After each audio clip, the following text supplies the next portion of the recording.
contrastes con Mitzi Cordero. Saludo con gusto a mi invitado de esta tarde, Tonatiu Martínez, profesor de la Facultad de Economía de la UNAM. Tonatiu, bienvenido. En este espacio, pues estamos hablando del campo mexicano, específicamente de las expectativas que se tiene a la producción del aguacate y del limón, que los precios elevados, esta situación que se vivió con Estados Unidos, que ya el día de hoy, digamos, se liberó después de la amenaza que recibió, pues, uno de los inspectores de este país, una inseguridad que se ha estado viviendo y que ha tenido pues secuestrados de alguna forma a los mismos productores, a los mismos exportadores, y que esto golpea directamente en la economía. Yo te voy a presentar una serie de entrevistas que hemos tenido en los diferentes espacios aquí en Mega Noticias y vamos a hacer los contrastes porque precisamente a eso nos dedicamos en este espacio. ¿Cómo te va? Buenas tardes. Muy bien, buenas tardes. Muchas gracias por la invitación, Mitzi. Es un placer estar contigo y con Mega Noticias nuevamente. Muchas gracias. Vamos a revisar, si te parece bien, para iniciar este espacio, algunos datos, algunas cifras pues importantes, porque, a ver, México es el primer productor de aguacate a nivel mundial, con una exportación de 1.435.862 toneladas. Los estados con mayor producción, por supuesto, que en primer lugar se encuentra Michoacán con 75.2%, Jalisco 10.4%, Estado de México 4.9% y Nayarit con una producción del 2.9%. ¿Cómo nos encontramos actualmente y cómo se refleja esto en la economía? Pues mira, Michoacán es bien interesante. De hecho, no nada más por el aguacate y el limón, que son productos en la básica de los hogares del país, sino también porque es un estado que produce alrededor de 18 productos estrella, ¿no? Y vive efectivamente, como ya lo comentaron en entrevistas pasadas, una situación muy complicada por el crimen organizado, y es una situación que lleva alrededor de 10 años formulándose y en donde estamos ya en un pico bastante importante. Así es, justamente hablando de esta situación que derivó y que además apenas durante este mediodía aproximadamente fue que el gobierno de Estados Unidos se dio a conocer esta situación. Si te parece, lo revisamos. El gobierno de Estados Unidos reanudó las importaciones de aguacate mexicano tras una semana de diálogo con las autoridades de nuestro país. El Servicio de Inspección Sanitaria de Animales y Plantas del Departamento de Agricultura de Estados Unidos determinó reanudar de inmediato su programa de inspección de aguacates en Michoacán. Esto luego de que se acordaron con los gobiernos federal y de Michoacán medidas, esto es importante resaltar, para garantizar la seguridad de los inspectores norteamericanos, luego de que uno de ellos pues sufriera amenazas por parte del crimen organizado. Así se reanuda la exportación de este producto, que en 2021 dejó ganancias por el orden de 2.800 millones de dólares. Pero dime una cosa, o sea, si no se resuelve el problema de fondo, que es el de la inseguridad que se vive en Michoacán y en diferentes partes del país, pues es muy complicado. Ahorita sí se tomaron, digamos, acciones inmediatas, que me parece eso han tardado un poco las autoridades en tomarlas.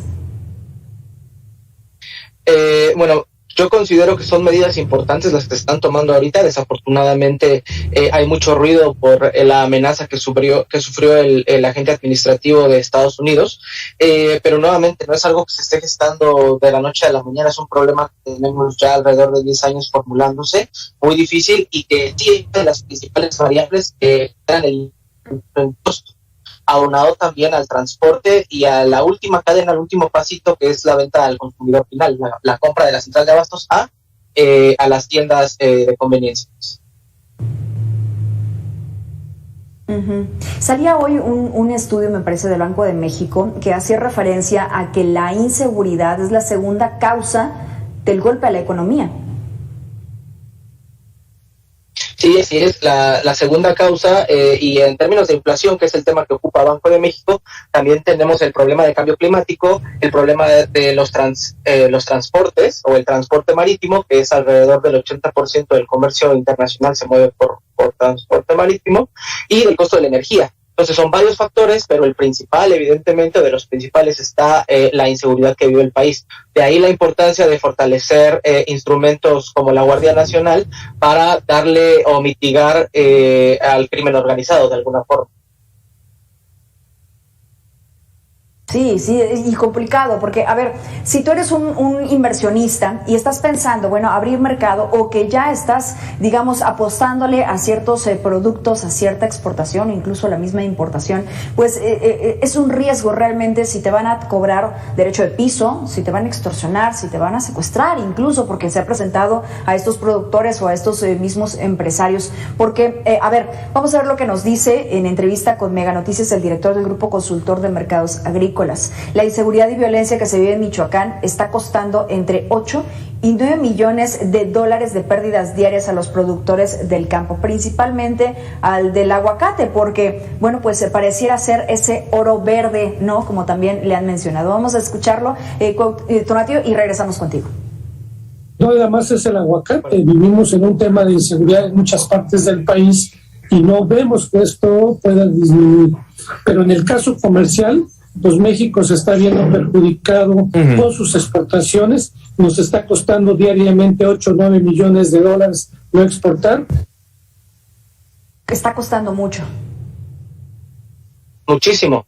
Y es uno de las situaciones que se viven en los países azotados por el crimen organizado. ¿Qué pasa cuando se comienza a atacar al crimen? Bueno, buscan medidas de diversificar sus ingresos. Puede ser tanto de por ejemplo, robo, secuestro, venta de narcóticos, o puede ser extorsionando a productores del campo, donde Michoacán, como ya se comentó, es el principal productor de esos dos productos, tanto de limón como de aguacate. Y evidentemente saben que los productos de exportación son bastante rentables. ¿Cuál es una de las situaciones o de las atenuantes que tenemos que considerar aquí también? Bueno, el hecho de que hubo un cambio de gobierno recientemente en Michoacán.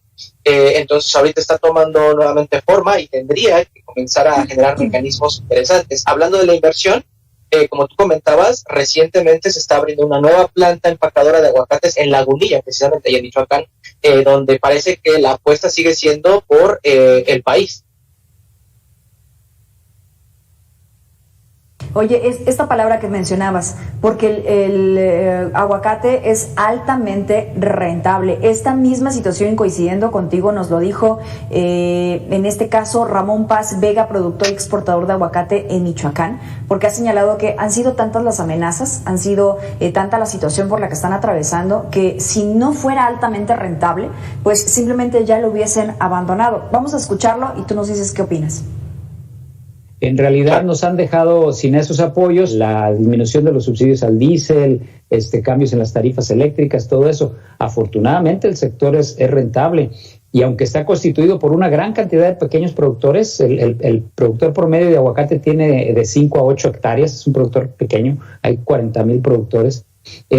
A pesar de eso, sí, gracias a que el cultivo es rentable, pues ha podido seguir saliendo adelante, pero sí hemos perdido algunos de esos apoyos. Pero si no se dedicaran a esto, ¿a qué se podrían dedicar entonces, Tonatio? No, se están dedicando a esto. Sí hay historias donde productores pues se alejan precisamente por la violencia. Hablando de los subsidios, tengo un punto contrario al que comentaba el entrevistado, porque en realidad, si tú te fijas en el precio del diésel y en el precio de la energía eléctrica, no ha subido en 3 años prácticamente en términos reales. Entonces, el gobierno ha hecho una administración eficiente en términos de costos de los energéticos en el país, y desde mi punto de vista lo sigue haciendo. Ok, ¿y en caso de la reforma eléctrica podría beneficiar al campo? Sin duda, y lo puedes ver en el ejemplo que tuvimos el año pasado en Texas. Okay. En Texas el año pasado, por el cambio climático, se congelaron ductos. ¿Qué pasó en un mercado donde es completamente privatizado y donde la generación es privada? Los costos de la energía subieron de manera brutal, hasta 5,000 veces. No estoy hablando de porcentaje, estoy hablando de veces. La gente tuvo que parar su estufa, parar el aire acondicionado. ¿Para qué? Para pues no tener un exceso en el gasto. ¿Qué pasó aquí en México? Que nosotros dependemos precisamente de esos ductos para transportar el gas al país. La CFE absorbió casi por completo esos costos. Entonces, al final los productores o las familias en general de México no se vieron afectadas por ese evento particular. O podemos verlos también reflejados en el caso de España, donde las familias también han dejado de de consumir o reduciendo su costo de energía, porque las empresas privadas pues simplemente imponen los costos que quieren o el precio final que quieren.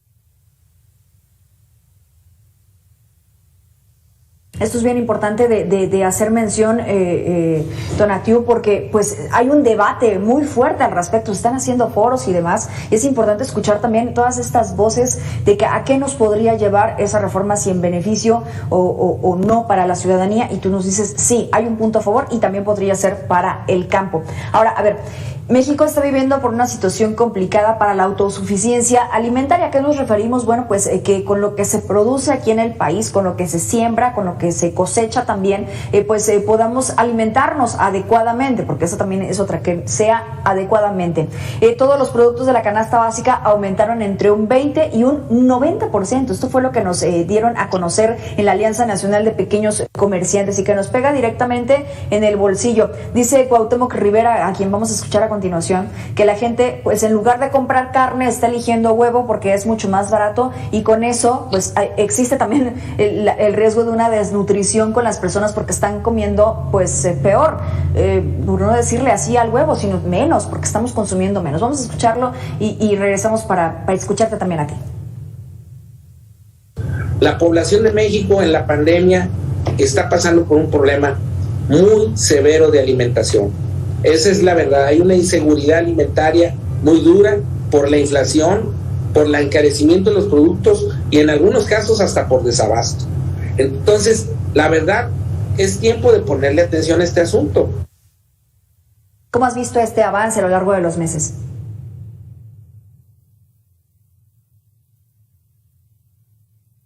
Creo que perdimos la señal con el invitado Tonatiuh Martínez, profesor de la Facultad de Economía de la UNAM. Estamos en televisión en vivo y a veces así pasa, las conexiones fallan, pero de todas formas le agradecemos. Vamos a hacer una pausa y regresamos con más de Mega Noticias.